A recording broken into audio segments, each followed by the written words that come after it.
এই আলোচনাটা আমি করতে চাই সাকিব তামিমকে নিয়ে, সাকিবের পোস্টকে নিয়ে, সাকিবের জন্মদিনে তামিমের এমন এক সিচুয়েশন যেন তিনি পুরো পৃথিবীকে বিদায় জানাতে চান, সেই অবস্থা নিয়ে সাকিব আল হাসান পোস্ট করেছেন ফেসবুকে, এবং সেই পোস্টটা সম্পর্কে আমি আপনাদেরকে জানাবো। একই সাথে আপনাদেরকে এমন কিছু তথ্য শেয়ার করব, এগুলো কোনোটাই বানোয়াট না, এবং এগুলোর প্রমাণটা নিশ্চয়ই আমি আগামীকাল আপনাদের দেব, আগামীকাল পরশুদিন, যেখানটায় আসলে একজন অন্যরকম সাকিব আল হাসানকে আমরা পাই, একজন ভিন্ন রকম সাকিব আল হাসানকে আমরা পাই।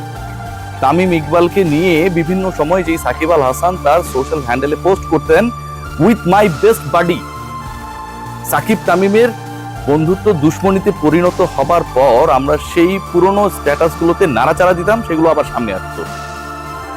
সেই সাকিব আল হাসান গতকালকে কি মেন্টাল সিচুয়েশনে ছিলেন ফর হিজ বেস্ট বাডি, আনবিলিভেবল।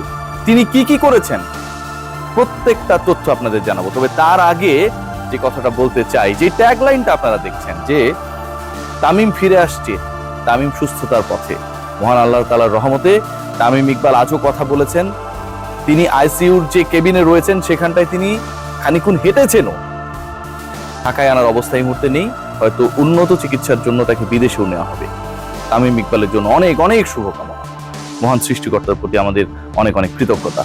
তামিমের এই যে সুস্থ হয়ে ওঠার পথে থাকা, বা তামিম সুস্থ হয়ে উঠছেন, তামিম যে আমাদের মাঝে ফিরে আসছেন, যেই তামিম 22 মিনিট চেতনাহীন ছিলেন, প্রাণহীন অবস্থায় ছিলেন, যে ম্যাসিভ কার্ডিয়াক অ্যারেস্ট হয়েছিল, তারপর তামিম ইকবাল ব্যাক করবেন কিনা সেটা নিয়ে যখন ঠিক এই সময়টাই গতকালকে এত টেনশন ছিল সবার মধ্যে, সেই তামিম ইকবাল ফিরে আসছেন। আমি শুধু তামিম ইকবালের একার ফিরে আসা চাই না, আমি চাই না তামিম ইকবাল এককভাবে ফিরে আসুক, আমি চাই তামিমের ফিরে আসার সাথে সাথে সাকিব তামিমের সেই বন্ধুত্ব ফিরে আসুক, সাকিব তামিমের সেই বেস্ট বাডি পোস্ট গুলো আমাদের ওই প্রিভিয়াস ইয়ার্স গুলোতে গিয়ে যেন নতুন করে ক্লিক করে নাড়াচাড়া দিয়ে সেগুলোকে পুনরুজ্জীবিত করতে না হয়, লাইভ সাপোর্ট থেকে যেন সেগুলোকে আসলে পৃথিবীতে আনতে না হয়, আমরা যেন লাইভলি পোস্ট দেখতে পাই, সেই বন্ধুত্ব আমি চাই, সেটা ফিরে আসুক। অনেক দ্বন্দ্ব হয়, অনেক সংঘাত হয়, অনেক ধরনের ঘটনা প্রবাহ হয়, চিরবৈরী রাষ্ট্র তারা বন্ধুত্বের সম্পর্কে পরিণত হয়, হয়েছে না? জাপান ইউএসএ হয়েছে না? ইউক্রেন রাশিয়া হওয়ার চেষ্টায় রয়েছে না? হচ্ছে তো। আমি চাই যে সেই একই রকমের যে ঘটনা, সেই ঘটনাটা যেন আমাদের এই দুজনের মধ্যে হয়। যে আলোচনা করতে চাই, যে আলোচনাটা ভেতরের আলোচনা, যে আলোচনাটা এখন পর্যন্ত কেউ জানে না, what actually Shakib Al Hasan did yesterday for his best buddy. তাদের দুজনের একজন খুব কাছের মানুষ রয়েছেন, সেই মানুষটা বাংলাদেশে থাকেন না, বিদেশ বিভুঁইয়ে থাকেন, কিন্তু দুজনেরই কাছের মানুষ, দুই পরিবারের সাথে অন্তঃপ্রাণ। তিনি যখন ঘুমোচ্ছিলেন টাইম জোনের কারণে ডিফারেন্ট কান্ট্রিতে, সাকিব আল হাসানের দেশে তখন এই ঘটনা যখন ঘটে রাত, Shakib made him call thrice, 3 বার কল করেছিলেন। তৃতীয়বারের কলটা যখন তিনি রিসিভ করেন তখন বলেন যে তামিমের এই অবস্থা, ভাই ওরে সুস্থ করতে হবে। ওই ফোনে সাকিব তামিম দুজনেরই কাছের সেই মানুষটা যখন জানতে পারেন যে তামিম ইকবালের এই অবস্থা, বলেন যে সাকিব তুমি আর কি কি করছো, বা আমাকে কল করার আগে অন্য কারোর সাথে কথা হয়েছে কিনা। সবাই, পুরো বাংলাদেশের মানুষ যেভাবে ইমোশনাল হয়ে গেছিল, অস্থির হয়ে গেছিল, প্রার্থনা করছিল, সেই একই অবস্থায় সাকিব আল হাসানও ছিলেন। তিনি তাকে জানান যে তামিমের ওয়াইফ আয়েশা সিদ্দিকার সাথে তার কথা হয়েছে, নোট করবেন। তামিম ইকবালের সাথে সাকিব আল হাসানের কথা হয় না, কেউ কারো ছায়া মারান না। যে বন্ধুত্ব কখনো জোড়া লাগবে বলে আমরা মনে করি না, চুম্বকের বিপরীত আকর্ষণ কাজ করে দুজনের মধ্যে, সেটা আমরা মনে করি। চুম্বক ভেঙে যাওয়ার পর এক মেরু আরেক মেরুকে বিকর্ষণ করে, তাই না? বিপরীত মেরু আকর্ষণ করে, সমমেরু বিকর্ষণ করে। যাই হোক, সেই ঘটনা ঘটলো। আয়েশা সিদ্দিকার সাথে সাকিব আল হাসান সেই মোমেন্টে কথা বলেছেন, যেই মোমেন্টে আমরা ভিডিও ভাইরাল করার ধান্দায় ছিলাম, যে তিনি হেলিকপ্টারে উঠে হসপিটালে মাইক্রোবাস থেকে নেমে কতদূর দৌড়ে গেলেন। যখন অনেক বেশি ভাইরাল নেশায় পেয়ে বসেছিল অসংখ্য মিডিয়াকে, যে আইসিইউর মধ্যে কি হচ্ছে, কিভাবে পাম্পিং করা হচ্ছে, ঠিক সেই সময়টা Shakib Al Hasan he made call to Ayesha.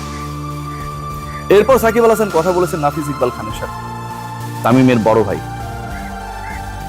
সকল ধরনের হেল্প করার জন্য প্রস্তুত ছিলেন। এবং আমাকে এটা এনশিওর করা হয়েছে, যদি প্রয়োজন হতো সাকিব আল হাসান যেই সিচুয়েশনই হোক না কেন বাংলাদেশে ব্যাক করতেন, তামিম ইকবালের জন্য যা যা করার দরকার তিনি সেটা করতেন, এটা আমাকে বলা হয়েছে ভাই, এটা আমাকে বলা হয়েছে। He was in that position, that situation. বন্ধু তামিমের জন্য সাকিব আল হাসান সেটাও করতেন, যদি প্রয়োজন হতো তার যে বাংলাদেশে এসে তামিম ইকবালের জন্য কিছু করার, তিনি সেটাও করতেন। ভাবতে পারেন যে সাকিবের জন্মদিন ছিল, প্রিয় বন্ধু মৃত্যু সজ্জায়। সাকিবের জন্মদিনের দিন তার সম্পত্তি ক্রয় করার নির্দেশ এসেছে আদালত থেকে।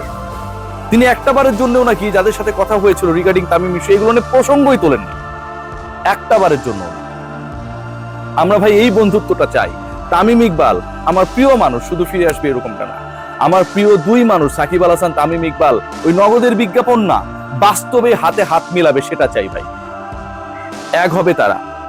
বাংলাদেশে সাকিব তামিম এক হলে, দেখছেন না আমি এই ভিডিওটা যখন আমি করছি 1.3 মিলিয়ন রিয়াকশন সাকিবের ওই পোস্টে, বাংলাদেশের সব মানুষ চায় সাকিব তামিম এক হোক। সাকিব হেটার্স, তামিম হেটার্স, সাকিব লাভার, তামিম লাভার যারা আছেন সবাই চায় সাকিব তামিম এক হোক। এর থেকে বড় শক্তি বাংলাদেশের ক্রিকেটে আর নেই। ভুল হতেই পারে, হয়, মানুষ পৃথিবীতে এসেছে ভুল করার জন্য, কিন্তু তার মানে এই না সেটাকে শুধরানো যাবে না। দুজনেই ভুল করেছেন, দুজনেই সমান দায়ী। সাকিব দায়ী, তামিম দায়ী, তাদের ফ্যামিলি যদি রেসপন্সিবল থাকে কোনোভাবে তারা দায়ী। আর কত ভাই, দরকার নেই তো। পুরো বাংলাদেশ আপনাদের এক দেখতে চায়। সাকিব আল হাসান আপনি যেটা করেছেন এই সিচুয়েশনে, আপনার জন্মদিন, আপনার সম্পত্তি ক্রয় হয়ে যাচ্ছে, ওই সিচুয়েশনে আপনি ওই মুহূর্তে যেটা করার চেষ্টা করেছেন, ফিজিক্যালি উপস্থিত থেকে সবসময় সবকিছু করা যায় না, বাট আপনি যেটা করেছেন, আই স্যালিউট ইউ।